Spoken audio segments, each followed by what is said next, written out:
मैं न्यूज में देख रहा था कि एक मौलाना बैठ करके कह रहा है कि गरबा पंडाल में मुसलमान लड़के इसलिए जा रहे हैं कि शांति सौहार्द बनाया जाए और हिंदू एकता मुसलमान एकता का परिचय दिया जाए।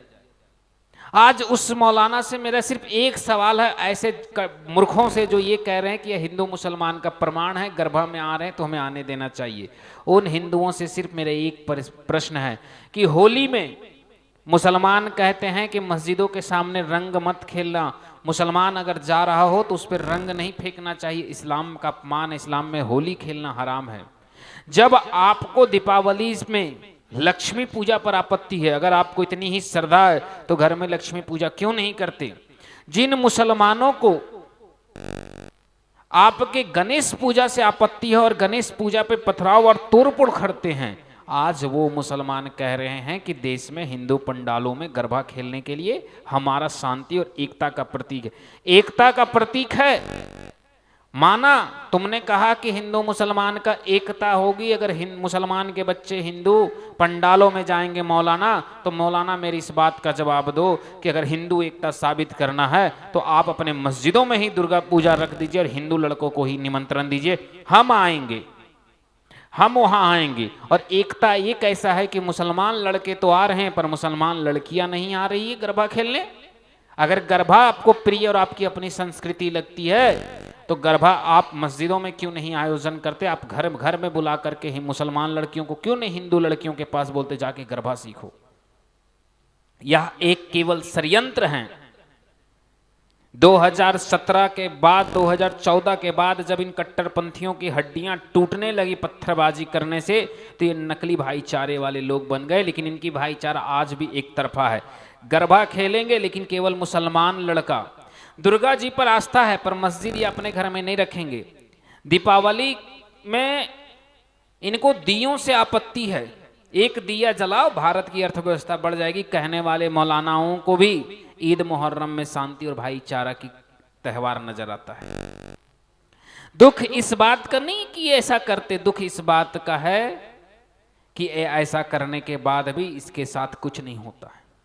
आज जो लोग, कुछ लोगों को मैं देखता हूं ना, आप एक चीज गौर कीजिए, आजादी के बाद से नहीं, आजादी के पहले से और आज भी जहां किसी की भी सरकार हो, उपद्रव और पत्थरबाजी कभी इनकी बंद नहीं हुई। चाहे वह योगी आदित्यनाथ की सरकार थी, उपद्रव ये तब भी कर रहे हैं। जब अखिलेश यादव की सरकार थी, उपद्रव ये तब भी कर रहे थे। और जब मायावती की सरकार थी, उपद्रव तब भी कर रहे थे। कल्याण सिंह की सरकार थी, उपद्रव तब भी कर रहे थे। या केरल में कम्युनिस्ट सत्ता है तब भी उपद्रव कर रहे हैं। आज जहां राष्ट्रवादी सरकार है वहां भी उपद्रव कर रहे हैं। जहां देश के विरोधी सत्ता वाले लोग बैठे हुए कुछ राज्यों में, वहां भी ये उपद्रव कर रहे हैं। इसका अर्थ ये इनकी उपद्रव हर राज्य में है। इसका अर्थ हुआ कि योगी जी के गोली और लाठी से ना ये सुधरेंगे, ना ये किसी और रूप से सुधरेंगे। बस मौका मिलना चाहिए, उदंडता में आ जाएंगे। इनको सुधारने का सिर्फ एक उपाय है, नसबंदी।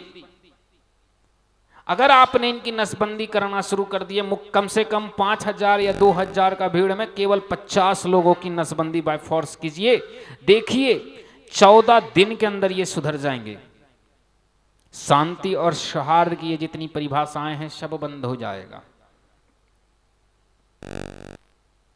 और शांति और सौहार्द केवल ये वहीं दिखाएंगे जहां राष्ट्रवादी सरकारें होंगी। इनसे पूछिए अलीगढ़ मुस्लिम यूनिवर्सिटी में क्यों नहीं दे देते हैं दलितों को आरक्षण, जामिया मिलिया में क्यों नहीं देते, कश्मीर में क्यों नहीं देते? क्या हिंदू त्योहारों में ही भाईचारा सिर्फ दिखती है? और दूसरी बात है भाई, अगर आपको हिंदू आस्था इतना है तो बोलिए ना, घर घर में हम दुर्गा पूजा करवाने के लिए तैयार हैं। देश में ब्राह्मणों की कमी है। भारत की सबसे बड़ी जाति अगर कोई है तो ब्राह्मण है, और ब्राह्मणों के कार्य ही पूजा पद्धति है। बेहतर है कि अगर आप 25 करोड़ लोग भी पूजा पाठ में आस्था रखने लगे तो कम से कम 2 करोड़ मुसलमान का घर, अगर 1 करोड़ मुसलमान भी पूजा कराने लगा तो ब्राह्मणों को भी थोड़ी रोजगार मिल जाएगी। चलो ब्राह्मणों से मत पूजा करो, अभी तुम्हारी मीम भीम की भाईचारा चल रही, भीम वालों से पूजा करवा लो। और अगर नहीं करवानी है तो एक काम करो, आप यादवों जी से करवा लीजिए। अभी आपकी यूपी में MY की समीकरण चल रही मुस्लिम यादव को, आप यहां के मुसलमानों को करवाइए।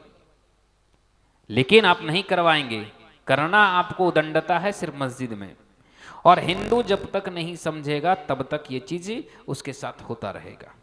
जागिए, आगे बढ़िए और बढ़ते ही रहिए। जय श्रीमन नारायण, राधे श्याम।